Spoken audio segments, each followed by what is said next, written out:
Dr. Aaron Blake had always believed in miracles, but only the ones that came after hard work, not the kind written in fairy tales. It was another quiet night in St. Helena Hospital, the kind that echoed with the hum of machines and the slow rhythm of heart monitors. But little did Aaron know, this night would change his life forever, because when he walked into room 312 to change the bandages of a comatose woman, a woman the world thought would never wake up, as something extraordinary happened.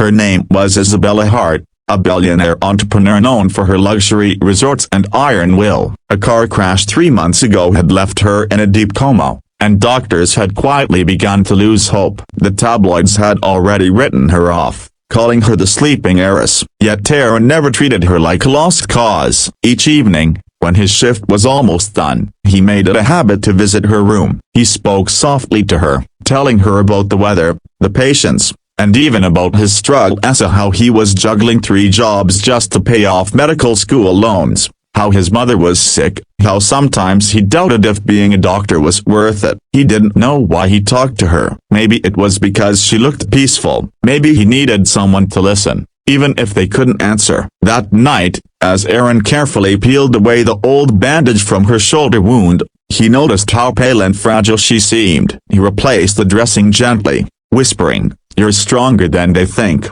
Isabella. Don't let the world write your ending." He smiled faintly, adjusted the 4-line, and was about to turn away when he felt a faint squeeze on his wrist. His breath caught in his throat. He froze. "Isabella," he whispered. Her fingers twitched again. The monitor beeped a little faster. His heart raced as he shouted for the nurses. Within seconds, the room filled with countless flashing lights, doctors rushing in, the once silent woman now moving, breathing faster, as if fighting her way back to the world. Hours later, when the commotion had settled, Aaron sat beside her bed, exhausted but unable to leave. Isabella was still weak, eyes fluttering but unfocused. Slowly, she turned her head toward him and whispered in a cracked voice, "I heard you a broken bar every night." Aaron blinked, stunned. "You a broken bar? You could hear me?" She gave a faint nod. "Your voice, a broken bar, it kept me here. You didn't give up on me when everyone else did." Tears filled his eyes. "I just a broken bar believed you still had a story to tell." Over the next few weeks, Isabella began to recover, her strength returning faster than anyone expected. She asked for Aaron to be her personal physician, much to the surprise of the hospital board. As he helped her through physical therapy, they spent hours talking about life, failure, dreams, and second chances. Aaron learned that before her accident, Isabella had been lonely despite her fortune. Her empire had made her powerful,